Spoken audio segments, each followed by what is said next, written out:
میرے ذمہ تمہاری ماں کی خدمت لازم نہیں ہے, میرے ذمہ تمہارے باپ کی خدمت لازم نہیں ہے. وہ کہے تیرے ذمہ ہے کیا, بچے تو پیدا نہیں کر رہی ہے, تیرے ذمہ ہے کیا؟ پھر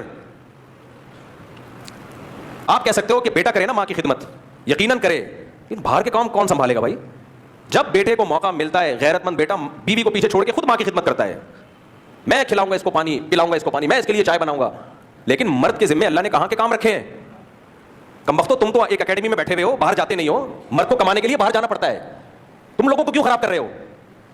جو سعودی عرب میں جاب کر رہا ہے, جو امریکہ میں جاب کر رہا ہے, جو ہم تو اسی کے قائل ہے کہ جہاں جاؤ سفر میں بیوی کو ساتھ لے کے جاؤ, لیکن ہر آدمی کے پاس اتنے وسائل نہیں ہوتے. نیکسٹ اپڈیٹ یہ ہے کہ recently professor doctor Javed Iqbal صاحب نے انجینئر صاحب کے حوالے سے ایک ویڈیو بنائی جس میں انہوں نے یہ بتایا کہ کیسے انجینئر صاحب نے انہیں ایک مسئلے میں گائیڈ کیا. دراصل ہوا کچھ یوں تھا کہ کچھ دنوں پہلے ڈاکٹر جاوید اقبال صاحب نے ابن عربی کے وقت کے تصور کو لے کر ویڈیو بنائی تھی جس میں ابن عربی یہ فرماتے ہیں کہ ماضی میں جو کچھ ہو چکا ہے یا پھر حال اور مستقبل کے اندر جو کچھ بھی ہونا ہے, ایکچوئل کے اندر یہ سب چیزیں پہلے سے ہو چکی ہیں, جبکہ فرق صرف اتنا ہے کہ یہ صرف ہمیں ہوتی ہوئی نظر آ رہی ہیں. ڈاکٹر جاوید اقبال صاحب کی ویڈیو سے بہت سے لوگوں کو یہ تاثر گیا کہ اگر سب کچھ پہلے سے ہو چکا ہے تو اس کا مطلب یہ ہے کہ ہم مجبور محض ہیں, تو پھر اللہ پاک ہمارا مواخذہ کیوں کرے گا. تو اسی حوالے سے انجینئر صاحب سے گفتگو کرنے کے بعد انہوں نے اپنی ویڈیو میں وضاحت پیش کی. ہمارے جو محترم ہیں انجینئر محمد علی مرزا صاحب, تو ان کے ساتھ میری آج بات ہوئی, ان کی کال آئی, تو انہوں نے کہا کہ میں اس بارے میں اپنی رائے دینا چاہتا ہوں, اور جو ان کے الفاظ میں بات تھی میں نے سوچا کہ میں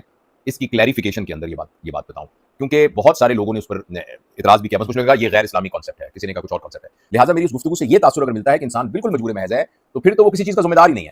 البتہ کچھ چیزیں ایسی ہیں کہ جس کے اندر انسان اکاؤنٹیبل نہیں ہے. مثلا اس کا قد لمبا تھا یا چھوٹا تھا, تو یہ چونکہ اس کے اختیار میں نہیں ہے, تو اس پر وہ اکاؤنٹیبل بھی نہیں ہے. اسی طرح کسی کا رنگ کالا تھا, کسی کا گورا تھا, کسی کا ناک پتلا تھا, کسی کا ناک پتلا نہیں تھا, کسی کی آنکھیں بچپن سے ہی لے لی گئیں, تو آنکھوں کے متعلق جتنے سوالات اور احکامات ہیں وہ ان سے بری ہوا.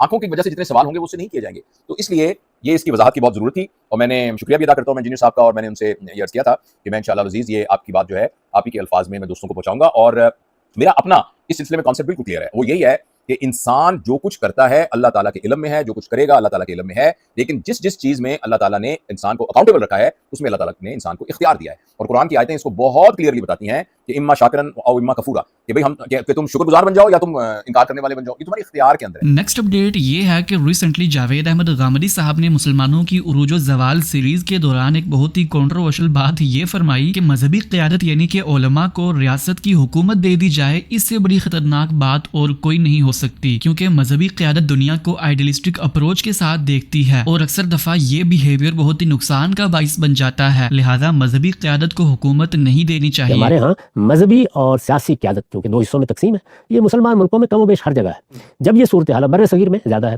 جب یہ صورتحال ہے تو پھر مذہبی قیادت کے لیے کوئی جگہ نکالنی ہوگی. مذہبی قیادت کو ریاست کا نظام دے دیا جائے, اس سے زیادہ کوئی خطرناک چیز نہیں ہو سکتی. اچھا, میں آپ سے عرض کرتا ہوں کہ افلاطون نے یہ خواب دیکھا تھا کہ فلسفیوں کو حکومت دے دی جائے. میں یہ عرض کروں گا کہ اس سے بھی زیادہ خطرناک کوئی چیز نہیں ہو سکتی. اچھا, سیاست کچھ عملی تقاضے چاہتی ہے, جبکہ مذہبی علماء, دانشور, فلسفی, حکیم یہ اپنی روح میں, اپنی شخصیت میں, اپنے پس منظر میں مثالیت پسند ہوتے ہیں.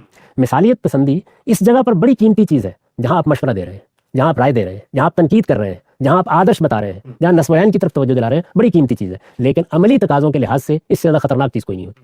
تو عملی طور پر سیاسی قیادت ہی کے پاس نظم رہنا چاہیے. لیکن اب پھر یہ سوال پیدا ہوتا ہے کہ جس طریقے سے کسی ملک کی قانون نافذ کرنے والی قوتوں کو اس نظام میں شرع صدر ہونا چاہیے, اسی طریقے سے جو مذہبی قیادت ہے اس کو شرع صدر بھی ہونا چاہیے, اور اس کے ساتھ اس کی جگہ بھی متعین کرنی چاہیے کیونکہ وہ پیدا ہو چکی ہے. اس میں ہماری تاریخ میں مختلف طریقے اختیار کیے گئے. مثال کے طور پر میں اس سے پہلے بھی کئی بار عرض کر چکا ہوں کہ عباسیوں نے یہ کیا کہ مذہبی قیادت جو کچھ بھی پیدا ہو رہی تھی اس کے لیے عدالتی نظام کھول دیا, یعنی جوڈیشری کو ایک لحاظ سے ان کے حوالے کر دیا. قاضی ابو یوسف کا انتخاب کیا, پہلے وہ کوشش کرتے رہے کہ امام ابو حنیفہ اس کے لیے راضی ہو جائے, پھر انہوں نے قاضی ابو یوسف کا, ان کے تلمیذ رشید کا انتخاب کیا, ان کو قاضی القضات چیف جسٹس بنایا اپنی بڑی سلطنت کا, اور پھر صدیوں کے لیے یہ نظام ہمارے مذہبی علماء کے سپرد ہو. نیکسٹ اپڈیٹ یہ ہے کہ فائنلی حسن الیاس صاحب نے گستاخانہ عبارتوں اور گستاخانہ کلموں کے حوالے سے اپنا موقف دیا. انہوں نے یہ فرمایا کہ بریلوی فرقے کے اعلیٰ حضرت نے دیوبند کے اکابرین پر جو کفر کے فتوے لگائے ہیں, تو کہیں نہ کہیں اعلیٰ حضرت نے اپنے مخالفین کی پوزیشن کو سمجھنے کی کوشش نہیں کی. ان کو چاہیے تھا کہ کفر کے فتوے لگانے کے بجائے ان کی غلطی واضح کی جاتی. یہ پورا کا پورا منہاج ہمارے نزدیک ایک متبادل گمراہی پر مبنی ہے. ہم اس پر اس کا اطلاق بھی کرتے ہیں, لیکن کسی صاحب علم کی ایک عبارت کو یہاں سے اچکنا اور اچک کر کہنا کہ یہ تو مثال کے طور پہ اپنی رسالت کے کلمے لوگوں سے پڑھواتا تھا, تو یہ خیانت ہے, یہ علمی طور پر درست بات نہیں ہے. آپ کو یہ کہنا چاہیے کہ اس کے تصور میں شیخ اصل میں اس مقام پر کھڑا ہوتا ہے، یہ گمراہی کی بات کر رہا ہے، لیکن اس کے ورلڈ ویو میں جائیں، آپ جب اس کے پاس جائیں گے اس سے پوچھیں گے کہ کیا تم رسول اللہ صلی اللہ علیہ وسلم کے علاوہ کسی کو خاتم الرسول مانتے ہو؟ وہ کہے گا نہیں، نعوذ باللہ میں تو بالکل نہیں مانتا۔ وہ کہیں گے پھر تم نے یہ کیا کہ وہ پھر اس کی توجیہ کرے گا، تو اس بات کو ساتھ بیان کریں، یہ علم کا تقاضا ہے، ورنہ ہوگا کیا؟ ورنہ ہوگا یہ کہ آپ لوگوں پر اس طرح کفر اور شرک کے فتوے لگا رہے ہوں گے، اس سے کبھی اصلاح نہیں ہوتی۔ اصلاح ہمیشہ اس وقت ہوتی ہے کہ جب آپ لوگوں کا صحیح موقف بیان کریں، ان کے کان کھلتے ہیں، ان کے دل کے دروازے واہ ہوتے ہیں، کہتے ہیں اچھا یہی بات تو ہم کہہ رہے ہیں، اب بتاؤ اس پر نقد کیا ہے؟ تو برصغیر کے اندر امام احمد رضا خان بریلی کی صورت میں جو ایک نظام فکر وجود پذیر ہوا، اس میں رسالت مآب صلی اللہ علیہ وسلم کی غیر معمولی حیثیت کو انہوں نے منوایا ہے، اس کے مقابل میں دیوبندی نقطہ نظر تھا جو ابتدا میں اعتدال پہ کھڑا ہوا تھا۔